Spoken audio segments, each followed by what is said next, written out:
Hi dear learners of English greeting, this is M. Rahman and I welcome you to our IC classes of English language. Today our topic is verb. We will learn all types of verbs in detail, and today you will come to know how many types are there in verbs, and you will in detail learn the differences between them.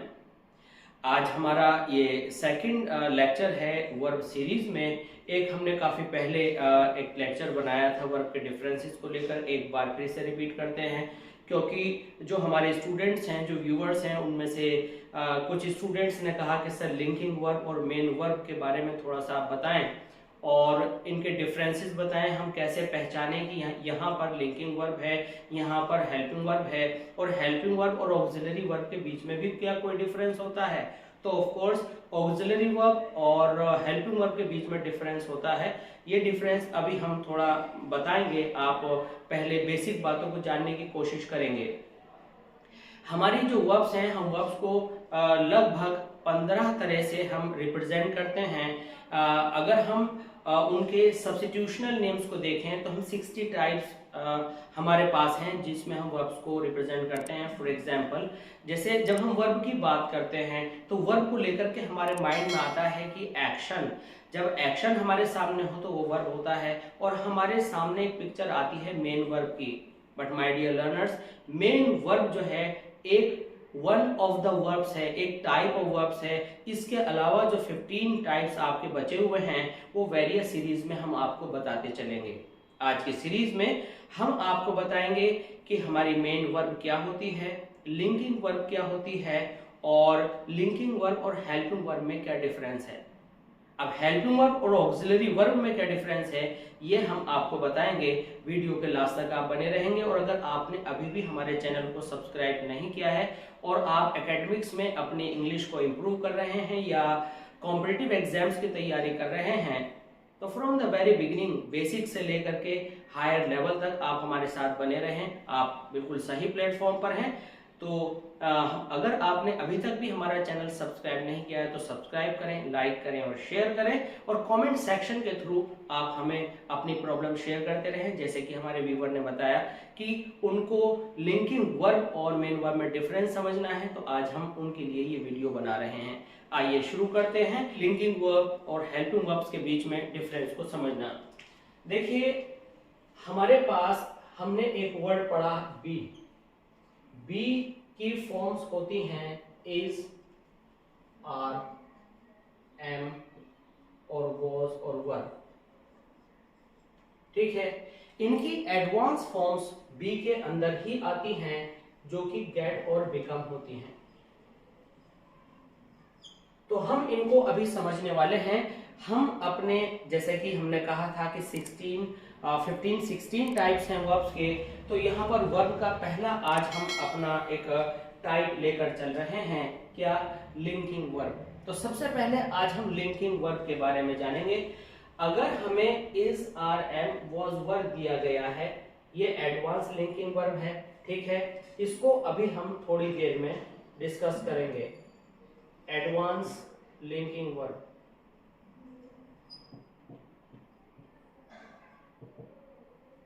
अब हम यहां पर समझते हैं कि हमारी linking verb क्या है।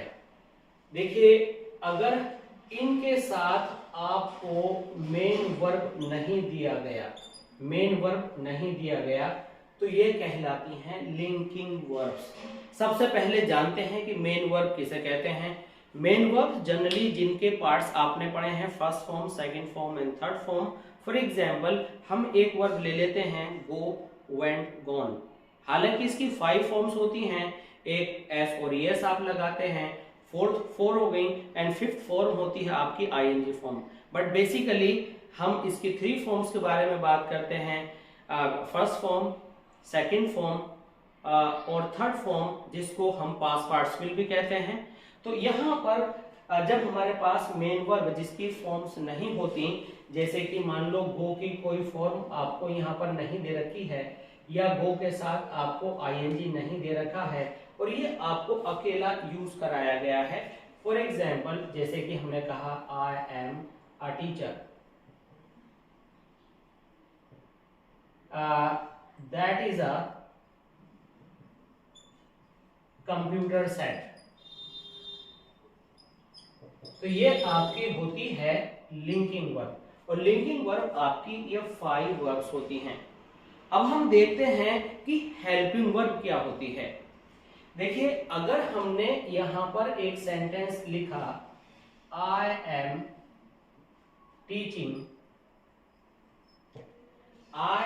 टीचिंग यू, तो आप यहां पर देख रहे हैं कि एम के साथ मेन वर्ब आपने यूज की है, तो ये जो अब एम है ये आपकी हेल्पिंग वर्ब कहलाएगा, और जो आपका टीचिंग है ये मेन वर्ब कहलाएगा। ठीक है, इसको हम पॉइंट आउट कर देते हैं, ये है आपकी मेन वर्ब, और जो आपका एम है ये है आपका हेल्पिंग वर्ब। अगर आपको यहां पर कोई भी मेन वर्ब की 5 फॉर्म्स में थे, first form, second form, third form, या आईएनजी फॉर्म या एसओरियस फॉर्म दी हुई है और उसके साथ इज़ारम दिया है, तो ये आपका हेल्पिंग वर्ब कहलाएगा। और अगर आपको केवल यहां पर इज़ारम का कोई भी एक टाइप दिया है और आपके आगे कॉम्प्लीमेंट दिया है, वो एडजेक्टिव हो सकता है, नाउन हो सकता है, नाउन फ्रेज हो सकता है, तो यह आपका कहलाता है लिंकिंग वर्ब।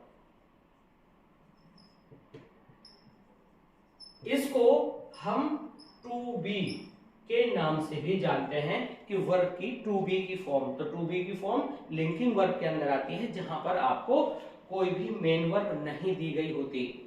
अब आगे हम समझते हैं कुछ दूसरे एग्जाम्पल्स के साथ। कि यहां पर हमें दिया गया है ही सिंग्स अ सॉन्ग, तो ये हमें एक्टिव वॉइस के अंदर दिया है। हम वो सारे एस्पेक्ट्स, वो सारे फॉर्म्स ले लेना चाहते हैं जहां पर आपको बिल्कुल भी कंफ्यूजन ना रहे। तो ये हुआ हमारा यहां पर सब्जेक्ट, ही सब्जेक्ट है, अ सॉन्ग ऑब्जेक्ट है, और हम एक्टिव वॉइस में हैं। जब हम इसको पैसिव वॉइस में ट्रांसफॉर्म करेंगे तो अ सॉन्ग यहां पर आ जाएगा। अ सॉन्ग के बाद आप लिखेंगे, प्रेजेंट इंडेफिनिट में है इसलिए इज संग, इसके बाद आप लिखेंगे by him, is sung by him. तो आपने ये एग्जाम्पल लिया, इसका पैसिव वॉइस बनाया। अब यहां पर इज के साथ पैसिव वॉइस में जो भी वर्ब आपकी थर्ड फॉर्म लगी होती है, तो उस वर्ब को भी हम मेन वर्ब कहते हैं, और पैसिव वॉइस में हमेशा मेन वर्ब की थर्ड फॉर्म होती है, और ये आपकी हेल्पिंग वर्ब कहलाएगी, हेल्पिंग वर्ब कहलाएगी। ये आपको याद रखना है। अब यहां से हमारे माइंड में एक बात आई कि जब भी इज आर एम के साथ थर्ड फॉर्म आई हो तो इज आर एम क्या कहलाती है? इज आर एम कहलाती है हेल्पिंग वर्ब। केवल ये बात समझ लेना काफी नहीं है। द मेन पॉइंट इज, हमने कहा आई, अब यहां पर हमने लिखा एम रिटायर्ड। अब यहां पर हमें आई नजर आ रहा है, यहां पर हमें एम दिख रहा है, और हमें टायर की third form retire, retired, retired, ये हमें वर्ब की थर्ड फॉर्म दिख रही है। इसी तरह से हम एक सेंटेंस और यहां पर लिख लेते हैं, और हम लिखते हैं क्या, ही इज एग्जॉस्टेड। तो हम यहां पर देख रहे हैं कि हमारी जो इंटेंशन है वह इंटेंशन किसी काम को निपटाने की नहीं है, बल्कि यहां पर हमारी क्वालिटी बताई जा रही है। अगर थर्ड फॉर्म क्वालिटी बताने में यहां पर लिखी हुई है, अगर आपकी थर्ड फॉर्म एडजेक्टिव का काम कर रही है, तो इसको हम पास्ट पार्टिसिपल कहते हैं, इसको हम पास्ट पार्टिसिपल कहते हैं। और पास्ट पार्टिसिपल एडजेक्टिव का काम करता है, और एडजेक्टिव के साथ आने वाली जो वर्ब है वह लिंकिंग वर्ब कहलाती है। एडजेक्टिव के साथ आने वाली वर्ब लिंकिंग वर्ब कहलाती है। तो यहां पर थर्ड फॉर्म जब भी विशेषता की बात करे तो वह एडजेक्टिव होगा। कई बार कहा जाता है the work was finished by me, तो यहां पर हम काम को पूरा करने की बात कर रहे हैं, लेकिन he is exhausted, he is tired, he is good, तो ये सेंटेंस कुछ इस तरह से लिखा हुआ है। हमने कहा ही इज गुड, वह अच्छा है, तो गुड क्या हुआ, एडजेक्टिव हुआ। यहाँ पर मेन वर्ब नहीं है, तो यहाँ मेन एडजेक्टिव की जगह वर्ब की थर्ड फॉर्म को एडजेक्टिव की जगह तरह से यूज किया गया। और वर्ब की थर्ड फॉर्म को जब एडजेक्टिव की तरह से यूज किया जाता है तो उसको पास्ट पार्टिसिपल कहते हैं। तो कई बार वर्ब जैसी दिखने वाली चीज मेन वर्ब नहीं होती। तो आपको जो है टैट में, पीजीटी में, टीजीटी इंग्लिश में इस तरह के क्वेश्चंस देखने में आते हैं। और एनडीए सीडीएस में पार्ट्स ऑफ स्पीच को लेकर बहुत से क्वेश्चन अब आने लगे हैं। तो यहाँ पर आप देखेंगे कि ये वर्ब जैसा दिखने वाला वर्ड वर्ब नहीं है, बल्कि ये एडजेक्टिव है, ये पास्ट पार्टिसिपल है। तो इस तरह की एक्सप्रेशन में अगर इज आर एम आए तो ये हेल्पिंग वर्ब नहीं कहलाएगा। अब हम कुछ ऐसे एग्जाम्पल्स देखते हैं ताकि आपको और ज्यादा क्लियर हो जाए। यहाँ पर हमारे पास 4 एग्जाम्पल्स हैं, इनको आप अच्छे से समझिएगा। देखिए हमारे पास पहला एग्जाम्पल है शी इज के बाद आपको नाउन दिया है कॉम्प्लीमेंट के रूप में। तो यहाँ पर हम क्या करेंगे, हम देखेंगे कि यहाँ कोई मेन वर्ब जिसके अंदर first form, second form, third form या आईएनजी नहीं आ रही है, तो ये आपका कहलाएगा लिंकिंग वर्ब। जब आप इनका इंटरोगेटिव सेंटेंस बनाते हैं तो आप कहते हैं is she a player, she is not a player. ठीक है, अब हमें इसकी बजाय पहले अब हम यहाँ पर देखते हैं this is written by me. तो यहाँ पर जो दिस आया और जो बाय मी आया ये पैसिव वॉइस को शो कर रहा है। और जो नेक्स्ट सेंटेंस है this is written by me, तो यहाँ पर हम देख रहे हैं कि ये पैसिव वॉइस स्टाइल है, ये मेरे द्वारा लिखा गया है। तो इसमें सीधी सीधी विशेषता नहीं बताई गई है, तो ये हमारी हेल्पिंग वर्ब कहलाएगी और ये हमारी मेन वर्ब कहलाएगी और ये मेन वर्ब की थर्ड फॉर्म होगी। अब इस सेंटेंस से लगे हाथ कंपेयर करते हैं, इस थर्ड सेंटेंस की कंपेयर करते हैं सेकंड से। तो हम यहाँ देख रहे हैं ही इज़ ड्रंकन। देखिए शी की विशेषता प्लेयर होना हो गया, शी इज़ गुड हो सकता था, लेकिन ये ड्रंकन जो है यहाँ पर मेन वर्ब नहीं है, ये यहाँ पर वर्ब की थर्ड फॉर्म है। वर्ब की थर्ड फॉर्म है लेकिन मेन वर्ब ना होने पर यह बना आपका past participle. Past participle adjective का एक स्टैंडर्ड टाइप होता है, तो एक पर्टिकुलर टाइप है, तो ये हो गया आपका लिंकिंग वर्ब, जबकि ये लिंकिंग वर्ब नहीं है। तो आप पैसिव वॉइस को पहचानें और विशेषता को पहचानें। एक ख़ास बात यह है कि जब हमारे पास मेन वर्ब होती है तो कुछ वर्ब्स में आपने देखा होगा जैसे ड्रिंक, ड्रैंक और ड्रंक, लेकिन एक वर्ड ड्रंकन और लिखा होता है। तो जब ड्रंकन होता है, तो जब ड्रंक थर्ड फॉर्म का काम कर रहा है तो फिर ड्रंकन का क्या काम। तो ऑलवेज रिमेंबर ड्रंकन, तो यहाँ पर जो ये यू नहीं, यहाँ ई होना चाहिए क्योंकि थर्ड फॉर्म में ई एन होता है। तो हमने बताया कि ऐसी वर्ब जिनमें ई एन लगा हो वो आम तौर से विशेषता की जगह लगाई जाती हैं। विशेषता जैसे कि कहा सिंक, सेंक, संक। संक की जगह संकन एक वर्ड आता है। जहाज डूबा हुआ है तो जहाज की विशेषता हुई डूबे हुए होना, और एक जहाज डुबा दिया गया है तो यह परफॉर्म्ड एक्शन, तो वहाँ सिंक, सेंक, थर्ड फॉर्म संक आप लगाते हैं। तो जब ई एन वाली वर्ब की फॉर्म आ जाए, कई बार ई एन वाली फॉर्म नहीं भी होती, तो उससे पहले आने वाला इज आर एम है, वॉज वर है, वह आपका लिंकिंग वर्ब होता है। और पैसिव वॉइस टाइप अगर हो तो वह जो है आपका हेल्पिंग वर्ब होता है। अब यहाँ पर हम देख रहे हैं कि हमारे पास ये सेंटेंस है रिटिन मटेरियल। तो यहाँ जो रिटिन वर्ड है ये मटेरियल की विशेषता बता रहा है, जैसे कि गुड मटेरियल, बैड मटेरियल। तो यहाँ पर ये एडजेक्टिव हुआ, ना कि वर्ब की थर्ड फॉर्म हुआ। तो इसके साथ ये जो इज होगा ये लिंकिंग वर्ब कहलाएगा। अब लिंकिंग वर्ब आपने सीखा इज़ारएम को, अब देखते हैं कि मेन वर्ब जैसे दिखने वाले वर्ड भी लिंकिंग वर्ब होते हैं। आइए समझते हैं। यहाँ पर हमारे पास कुछ अलग एग्जाम्पल्स हैं। इन एग्जाम्पल्स में हम देखेंगे, हमने यहाँ पर लिखा ही वॉज रेडी, और इस वक्त हम बात कर रहे हैं एडवांस्ड लिंकिंग वर्ब की या advance form of linking verbs की। तो हम इस सेंटेंस को ऐसे भी लिख सकते हैं, he got ready, he is always sad. एक सेंटेंस है ही इज अ डॉक्टर। तो इनमें क्या डिफरेंस हुआ, ही इज़ अ डॉक्टर, तो यहाँ पर इज़ डॉक्टर उसकी विशेषता बता रहा है कि वह अब डॉक्टर है, हालांकि विशेषता नाउन के रूप में है। ही वॉज रेडी, यहाँ पर जो रेडी दिया गया है ये इसकी विशेषता है। तो जब आपकी कोई भी ये गेट या बिकम होना शो करे तो आप याद रखिएगा कि आपका जो ये होना होता है, तो होना कैसे, आपका होना means be get, get become, ये सब होने की फॉर्म हैं और होने की वजह से हम इसको लिंकिंग वर्ब की कैटेगरी में रखते हैं। जब कॉम्पिटिटिव एग्जामिनेशन में ये हमारे पास आएगा और हमें पता है ये मेन वर्ब है और मेन वर्ब ही ऑप्शन में नहीं है, तो होना मतलब था, वह तैयार था, तो यहाँ था का वॉज ना लिख करके हमने यहाँ पर गॉट कर दिया, तो ही गॉट रेडी। ठीक है, हम कई बार कहते हैं कि वह नाराज हो जाता है, ही गेट्स एंग्री, तो हम ये भी लिख सकते हैं he is angry, he is angry sometimes.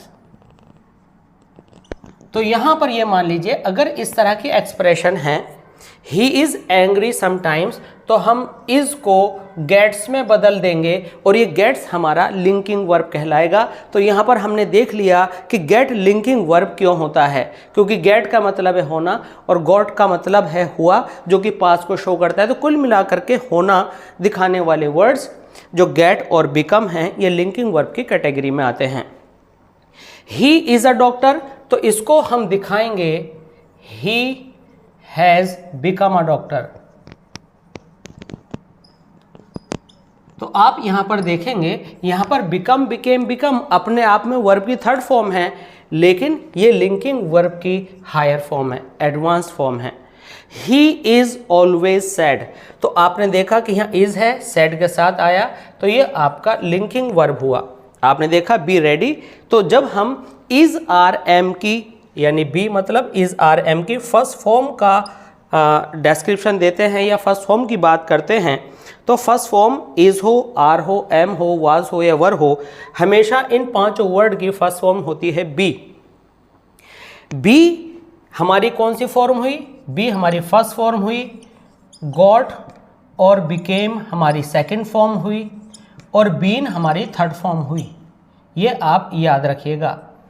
तो बी की फर्स्ट फॉर्म बी है, थर्ड फॉर्म बीन है, सेकंड फॉर्म गॉट या बिकेम होगी और आईएनजी फॉर्म गेटिंग भी हो सकती है, बिकमिंग हो सकती है, बीइंग भी हो सकती है। तो इनको आप याद रख करके चलेंगे। अब हम आते हैं बी रेडी, तो बी की जगह ये फर्स्ट फॉर्म थी, तो हमने कहा गेट रेडी।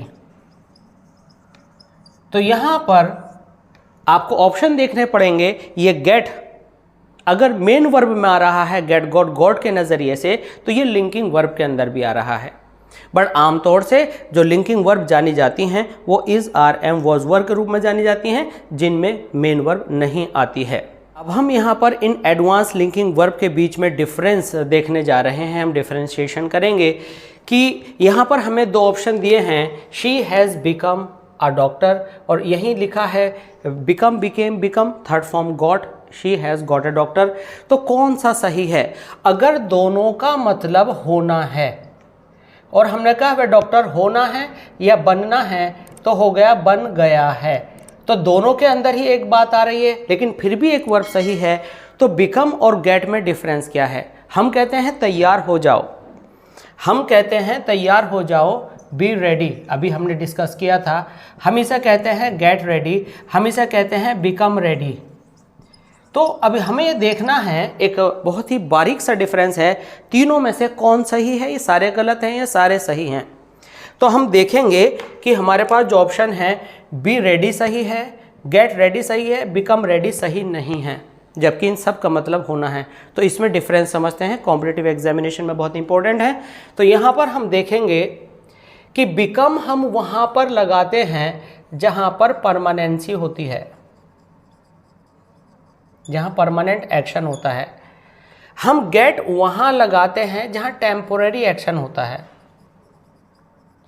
जहाँ का जो एक्शन है वो थोड़ी देर बाद चेंज हो जाएगा। हमने सेंटेंस कहा वह बहुत जल्दी नाराज़ हो जाता है, इट मीन्स बहुत जल्दी खुश भी हो जाता है, इट मीन्स वेरिएशंस हैं, मूड स्विंग्स हैं, बात बार बार बदलती है।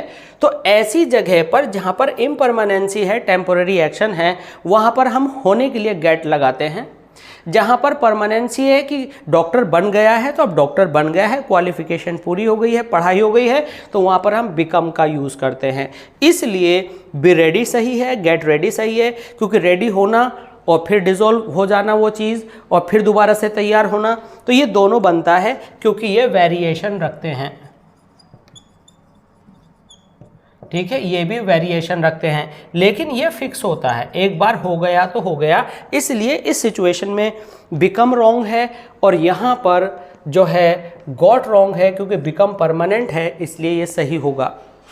इसी तरह से हम अपने इस सीरीज़ के नेक्स्ट वीडियो में देखेंगे कि हेल्पिंग वर्ब और ऑक्सिलरी वर्ब में क्या डिफरेंस है। आमतौर से जब हम बात करते हैं तो हमें हेल्पिंग वर्ब और ऑक्सिलरी वर्ब एक जैसी लगती हैं, तो हम हेल्पिंग वर्ब की ऑक्सिलरी वर्ब के साथ और प्रिंसिपल वर्ब के साथ कंपेयर करेंगे और जानेंगे कि हमारी सीरीज़ में जो हमने 15 वर्ब्स बोली थी, कितनी वर्ब्स आपने सीख ली हैं, और हर तरह की वर्ब की हम आपको डेफिनेशन देंगे और उनके एग्जाम्पल्स देंगे और बताएंगे कि उनको कैसे आइडेंटिफाई किया जाता है। इस सब को समझने के लिए बने रहिए आप हमारे चैनल और ऐसी क्लासेस ऑफ इंग्लिश लैंग्वेज पर, और सब्सक्राइब कीजिए, लाइक कीजिए एंड शेयर कीजिए। कमेंट सेक्शन के थ्रू अपना फीडबैक ज़रूर दीजिए ताकि आपकी नॉलेज के साथ हमारा मोटिवेशन भी बढ़ा रहे, और पसंद आए तो लाइक ज़रूर कीजिएगा। मिलते हैं जल्दी ही अपने दूसरे वीडियो में, बने रहिए हमारे साथ। Thanks for being with us, thanks a lot.